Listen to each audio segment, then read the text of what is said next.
Hello friend, स्वागत है आपका अपने चैनल आज क्लास में। क्रैश कोर्स शुरू हो चुका है और ये क्रैश कोर्स उन बच्चों के लिए काफ़ी महत्वपूर्ण है जिनकी तैयारी अभी तक नहीं हो पाई है। तो क्रैश कोर्स के माध्यम से बिल्कुल शुरू से सभी विषयों की तैयारी करवाई जा रही है ताकि आपकी तैयारी काफ़ी अच्छी हो जाए और फाइनल बोर्ड परीक्षा में काफ़ी अच्छा नंबर आए। और ये क्रैश कोर्स रोज़ दिन में 1:30 बजे चलता है, तो रोज़ दिन में 1:30 बजे आप हमसे जुड़ के क्रैश कोर्स कर सकते हैं। और आज की इस वीडियो में इतिहास के काफी महत्वपूर्ण 40 ऑब्जेक्टिव प्रश्न बताएंगे और इस 40 ऑब्जेक्टिव प्रश्न को अगर आप अच्छी तरीके से पढ़ लेते हैं, याद कर लेते हैं, तो फाइनल बोर्ड परीक्षा में इतिहास से आपका एक भी प्रश्न नहीं छूटेगा। तो प्लीज आप लोग इस वीडियो को शुरू से लेके अंत तक देखिएगा और चैनल को अभी तक आप सब्सक्राइब नहीं किए हैं तो चैनल को सब्सक्राइब कर लीजिएगा। और सब्सक्राइब करने के बाद एक बेल आइकन आता है, तो बेल आइकन को दबा के ऑल पे कर लीजिएगा ताकि जब भी लाइव क्लास हो तो आपके पास नोटिफिकेशन पहुंचता रहे। तो आइए शुरू करते हैं पहले नंबर प्रश्न से। तो पहला नंबर प्रश्न है कि सांप्रदायिक राजनीति किस पे आधारित होता है। ए ऑप्शन है धर्म पर, बी ऑप्शन है क्षेत्र पर, सी ऑप्शन है चरित्र पर, डी ऑप्शन है इनमें से कोई नहीं। तो यहाँ पे आपको बताना है कि सांप्रदायिक राजनीति किस पे आधारित होता है। तो सांप्रदायिक राजनीति धर्म पर आधारित होता है, इसे आपको याद रखना है। यहाँ पे ए ऑप्शन बिल्कुल ही सही हो जाएगा। ये देखते हैं अगला प्रश्न, दो नंबर प्रश्न है कि भूमि, शांति और रोटी ये तीन नारे किसने दिए। ए ऑप्शन है लेनिन ने, बी ऑप्शन है ट्राटस्की ने, सी ऑप्शन है स्टालिन ने, डी ऑप्शन है कार्ल मार्क्स ने। तो यहाँ पे आपको बताना है कि भूमि, शांति और रोटी ये तीन नारे किसने दिए। तो लेनिन ने दिए, इसे आपको याद रखना है। काफी महत्वपूर्ण प्रश्न है ये आपके बोर्ड परीक्षा के लिए। यहाँ पे ए ऑप्शन बिल्कुल ही सही हो जाएगा। ये देखते हैं अगला प्रश्न,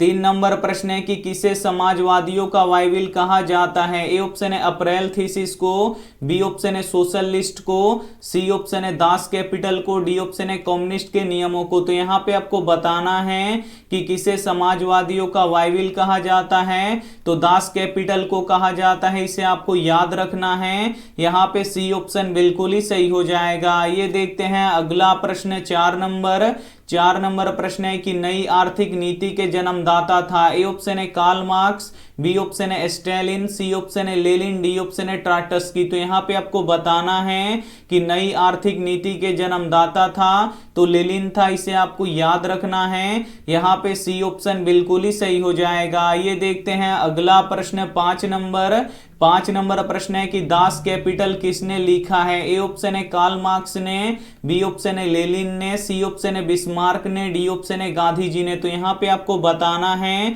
कि दास कैपिटल किसने लिखा है। तो कार्ल मार्क्स ने लिखा है, इसे आपको याद रखना है। काफी महत्वपूर्ण प्रश्न है यह आपके बोर्ड परीक्षा के लिए। यहाँ पे ए ऑप्शन बिल्कुल ही सही हो जाएगा। काफी महत्वपूर्ण 40 ऑब्जेक्टिव प्रश्न बताएंगे और इस 40 ऑब्जेक्टिव प्रश्न को अगर आप अच्छी तरीके से पढ़ लेते हैं, याद कर लेते हैं, तो आपका इतिहास से एक भी प्रश्न नहीं छूटेगा फाइनल बोर्ड परीक्षा में। तो प्लीज आप लोग इस वीडियो को शुरू से लेके अंत तक देखिएगा और वीडियो को लाइक नहीं किए तो प्लीज आप लोग वीडियो को लाइक कर दीजिएगा। और अभी तक आप हमारे व्हाट्सएप ग्रुप में नहीं जुड़े हैं तो ये हमारा व्हाट्सएप नंबर है, इस पे आपको बोल देना है कि सर हमें ग्रुप में जोड़ दीजिए, तो हम आपको ग्रुप में जोड़ देंगे। आइए देखते हैं अगला प्रश्न,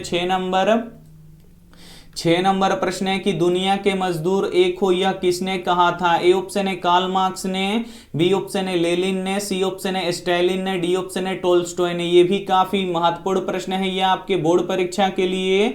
यहाँ पे आपको बताना है कि दुनिया के मजदूर एक हो यह किसने कहा था। तो कार्ल मार्क्स ने कहा था, इसे आपको याद रखना है। यहाँ पे ए ऑप्शन बिल्कुल ही सही हो जाएगा। ये देखते हैं अगला प्रश्न, 7 नंबर प्रश्न है कि अंतरराष्ट्रीय मजदूर दिवस किस दिन को मनाया जाता है। ए ऑप्शन है 1 मई को, बी ऑप्शन है 5 मई को, सी ऑप्शन है 10 मई को, डी ऑप्शन है 15 मई को। तो यहाँ पे आपको बताना है कि अंतरराष्ट्रीय मजदूर दिवस किस दिन को मनाया जाता है। तो 1 मई को मनाया जाता है, इसे आपको याद रखना है। यहाँ पे ए ऑप्शन बिल्कुल ही सही हो जाएगा। ये देखते हैं अगला प्रश्न, 8 नंबर प्रश्न है कि साम्यवादी शासन का पहला प्रयोग कहाँ हुआ था। ए ऑप्शन है रूस में, बी ऑप्शन है जापान में, सी ऑप्शन है चीन में, डी ऑप्शन है क्यूबा में। तो यहाँ पे आपको बताना है कि साम्यवादी शासन का पहला प्रयोग कहाँ हुआ था, तो रूस में हुआ था। इसे आपको याद रखना है, काफी महत्वपूर्ण प्रश्न है यह आपके बोर्ड परीक्षा के लिए।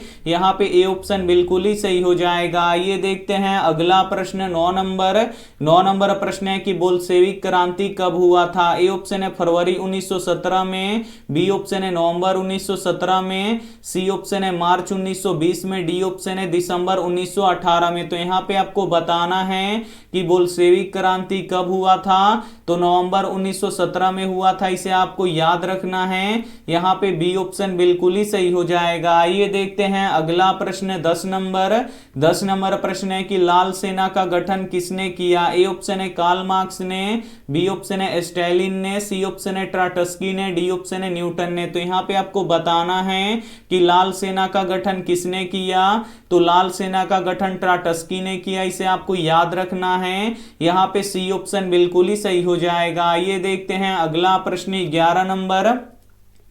11 नंबर प्रश्न है कि लेनिन की मृत्यु कब हुई। ए ऑप्शन है 1921 में, बी ऑप्शन है 1922 में, सी ऑप्शन है 1923 में, डी ऑप्शन है 1924 में। तो यहाँ पे आपको बताना है कि लेनिन की मृत्यु कब हुई, तो लेनिन की मृत्यु 1924 में हुई। इसे आपको याद रखना है। यहाँ पे डी ऑप्शन बिल्कुल ही सही हो जाएगा। आइए देखते हैं अगला प्रश्न 12 नंबर प्रश्न है कि रूस में जार का अर्थ क्या होता है। ए ऑप्शन है पीने का बर्तन, बी ऑप्शन है रूस का सामंत, सी ऑप्शन है रूस का राजा, डी ऑप्शन है इनमें से कोई नहीं।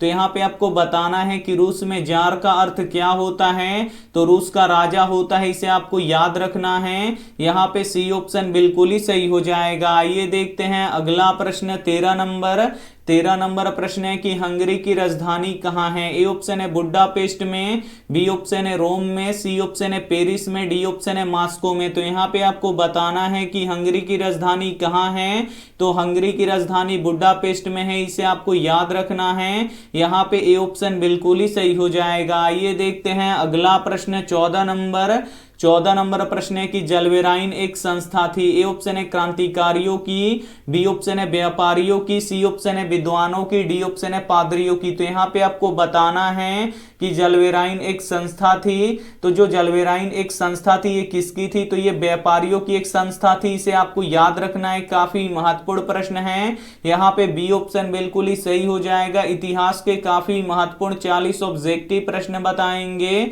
और इस 40 ऑब्जेक्टिव प्रश्न को अगर आप अच्छी तरीके से पढ़ लेते हैं, याद कर लेते हैं, तो इतिहास से आपका एक भी प्रश्न नहीं छूटेगा। तो इस वीडियो को आप लोग शुरू से लेके अंत तक देखिएगा और वीडियो को अभी तक आप लाइक नहीं किए हैं तो प्लीज आप लोग वीडियो को लाइक भी कर दीजिएगा। आइए देखते हैं अगला प्रश्न 15 नंबर प्रश्न है कि इटली तथा जर्मनी वर्तमान में किस महादेश के अंतर्गत आते हैं। ए ऑप्शन है उत्तरी अमेरिका, बी ऑप्शन है दक्षिणी अमेरिका, सी ऑप्शन है यूरोप, डी ऑप्शन है एशिया। तो यहाँ पे आपको बताना है कि इटली तथा जर्मनी वर्तमान में किस महादेश के अंतर्गत आते हैं, तो यूरोप महादेश के अंतर्गत आते हैं। इसे आपको याद रखना है। यहाँ पे सी ऑप्शन बिल्कुल ही सही हो जाएगा। आइए देखते हैं अगला प्रश्न 16 नंबर प्रश्न है कि काउंट काबूर को विक्टर इमैनुअल ने किस पद पर नियुक्त किया। ए ऑप्शन है सेनापति के पद पर, बी ऑप्शन है फ्रांस के राजदूत के पद पर, सी ऑप्शन है प्रधानमंत्री के पद पर, डी ऑप्शन है गृह मंत्री के पद पर। तो यहाँ पे आपको बताना है कि काउंट काबूर को विक्टर इमैनुअल ने किस पद पर नियुक्त किया, तो प्रधानमंत्री के पद पर नियुक्त किया। इसे आपको याद रखना है। यहाँ पे सी ऑप्शन बिल्कुल ही सही हो जाएगा। आइए देखते हैं अगला प्रश्न 17 नंबर प्रश्न है कि कार्ल मार्क्स का जन्म कहाँ हुआ था। ए ऑप्शन है इंग्लैंड में, बी ऑप्शन है जर्मनी में, सी ऑप्शन है इटली में, डी ऑप्शन है रूस में। तो यहाँ पे आपको बताना है कि कार्ल मार्क्स का जन्म कहाँ हुआ था, तो कार्ल मार्क्स का जन्म जर्मनी में हुआ था। इसे आपको याद रखना है। यहाँ पे बी ऑप्शन बिल्कुल ही सही हो जाएगा। आइए देखते हैं अगला प्रश्न 18 नंबर प्रश्न है कि गांधी जी को महात्मा की उपाधि किसने दिया था। ए ऑप्शन है मोतीलाल नेहरू ने, बी ऑप्शन है लाला लाजपत राय ने, सी ऑप्शन है रविंद्रनाथ टैगोर ने, डी ऑप्शन है गोपाल कृष्ण गोखले ने। तो यहाँ पे आपको बताना है कि गांधी जी को महात्मा की उपाधि किसने दिया था, तो रविंद्रनाथ टैगोर जी ने दिया था। इसे आपको याद रखना है। यहाँ पे सी ऑप्शन बिल्कुल ही सही हो जाएगा। आइए देखते हैं अगला प्रश्न 19 नंबर। 19 नंबर प्रश्न है कि गद्दार पार्टी का स्थापना किसने किया। ए ऑप्शन है गुरु दयाल सिंह ने, बी ऑप्शन है चंद्रशेखर आजाद ने, सी ऑप्शन है लाला हरदयाल ने, डी ऑप्शन है सोहन सिंह ने। तो यहाँ पे आपको बताना है कि गद्दार पार्टी का स्थापना किसने किया, तो गद्दार पार्टी का स्थापना लाला हरदयाल ने किया। इसे आपको याद रखना है। यहाँ पे सी ऑप्शन बिल्कुल ही सही हो जाएगा। आइए देखते हैं अगला प्रश्न 20 नंबर।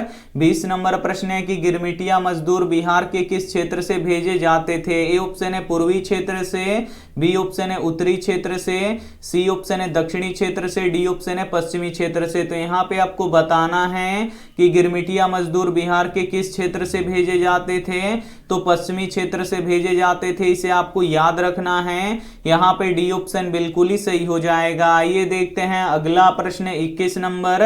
21 नंबर प्रश्न है कि तिनकठिया प्रणाली किन पर लागू की गई थी। ए ऑप्शन है उद्योगपतियों पर, बी ऑप्शन है व्यापारियों पर, सी ऑप्शन है श्रमिकों पर, डी ऑप्शन है किसानों पर। तो यहाँ पे आपको बताना है कि तिनकठिया प्रणाली किन पर लागू की गई थी, तो किसानों पर लागू की गई थी। इसे आपको याद रखना है। यहाँ पे डी ऑप्शन बिल्कुल ही सही हो जाएगा। आइए देखते हैं अगला प्रश्न 22 नंबर।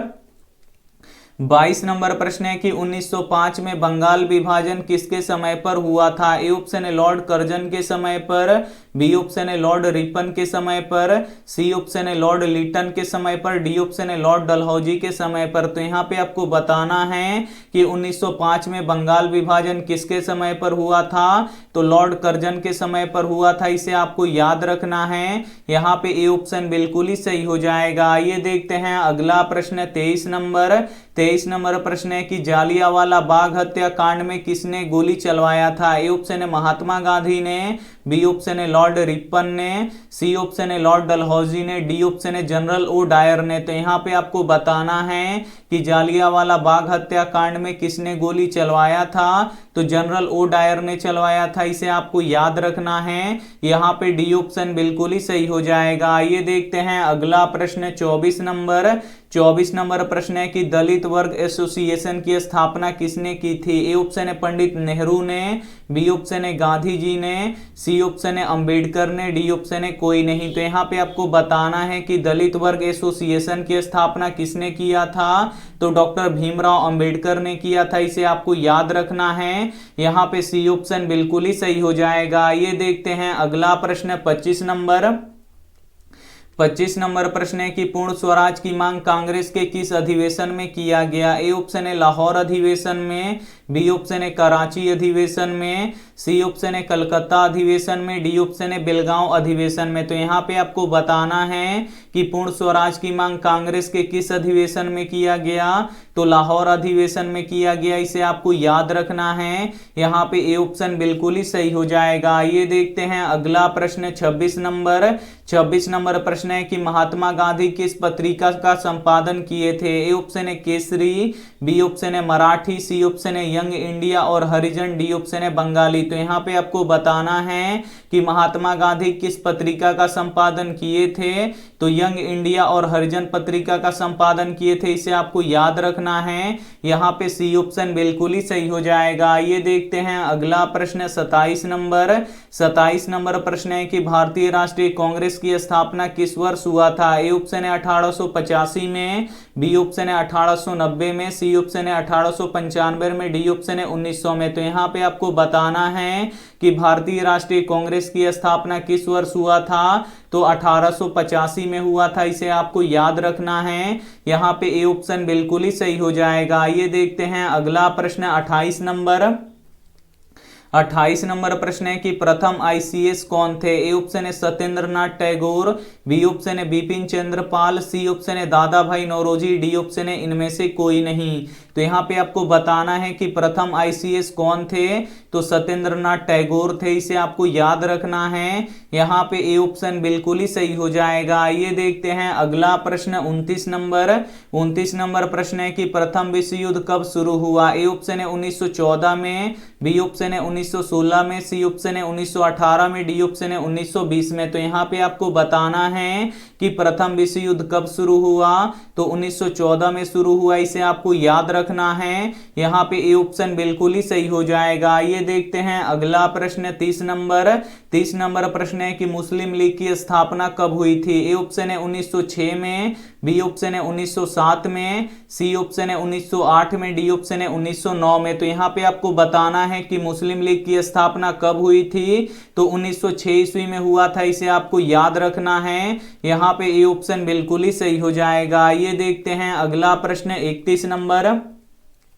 31 नंबर प्रश्न है कि तान भगत आंदोलन का नेतृत्व किसने किया था। ए ऑप्शन है महात्मा गांधी ने, बी ऑप्शन है जवाहरलाल नेहरू ने, सी ऑप्शन है जतरा भगत ने, डी ऑप्शन है लाला लाजपत राय ने। तो यहाँ पे आपको बताना है कि तान भगत आंदोलन का नेतृत्व किसने किया था, तो जतरा भगत ने किया था, इसे आपको याद रखना है। यहाँ पे सी ऑप्शन बिल्कुल ही सही हो जाएगा। ये देखते हैं अगला प्रश्न 32 नंबर प्रश्न है कि किसने कहा मुद्रण ईश्वर की दी हुई महत्तम देन है, सबसे बड़ा तोहफा है। ए ऑप्शन है महात्मा गांधी, बी ऑप्शन है Martin Luther King, C option है मोहम्मद पैगंबर, डी ऑप्शन है ईसा मसीह। तो यहाँ पे आपको बताना है कि किसने कहा मुद्रण ईश्वर की दी हुई महत्तम देन है, सबसे बड़ा तोहफा है, तो मार्टिन लूथर किंग ने कहा था, इसे आपको याद रखना है। यहाँ पे बी ऑप्शन बिल्कुल ही सही हो जाएगा। ये देखते हैं अगला प्रश्न 33 नंबर प्रश्न है कि गुटेनबर्ग का जन्म किस देश में हुआ था। ए ऑप्शन है अमेरिका में,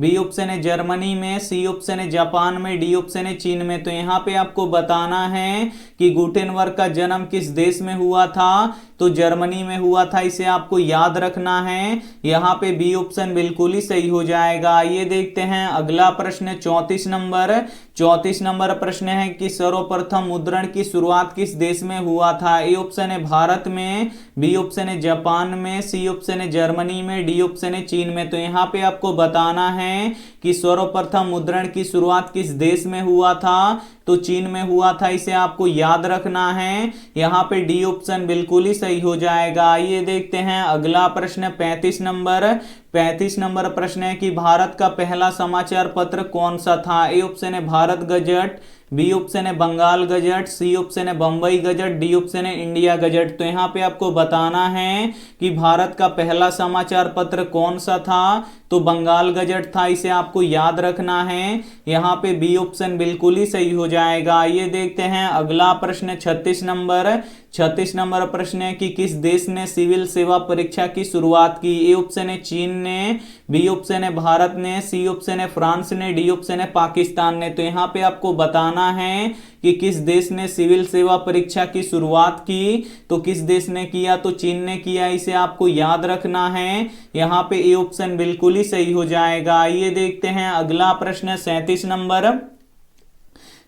नंबर प्रश्न है कि मिनर्वा देवी किसकी प्रतीक थी। ए ऑप्शन है विद्या की, बी ऑप्शन है धन की, सी ऑप्शन है शक्ति की, डी ऑप्शन है सौंदर्य की। तो यहाँ पे आपको बताना है कि मिनर्वा देवी किसकी प्रतीक थी, तो विद्या की प्रतीक थी, इसे आपको याद रखना है। यहाँ पे ए ऑप्शन बिल्कुल ही सही हो जाएगा। ये देखते हैं अगला प्रश्न 38 नंबर प्रश्न है कि इंग्लैंड में औद्योगिक क्रांति किस उद्योग से शुरू हुआ। ए ऑप्शन है लौह उद्योग से, बी ऑप्शन है वस्त्र उद्योग से, सी ऑप्शन है परिवहन उद्योग से, डी ऑप्शन है बर्तन उद्योग से। तो यहाँ पे आपको बताना है कि इंग्लैंड में औद्योगिक क्रांति किस उद्योग से शुरू हुआ, तो वस्त्र उद्योग से शुरू हुआ, इसे आपको याद रखना है। यहाँ पे बी ऑप्शन बिल्कुल ही सही हो जाएगा। ये देखते हैं अगला प्रश्न 39 नंबर प्रश्न है कि अखिल भारतीय ट्रेड यूनियन कांग्रेस की स्थापना कब हुआ। ए ऑप्शन है 1885 में, बी ऑप्शन है 1920 में, सी ऑप्शन है 1848 में, डी ऑप्शन है 1881 में। तो यहाँ पे आपको बताना है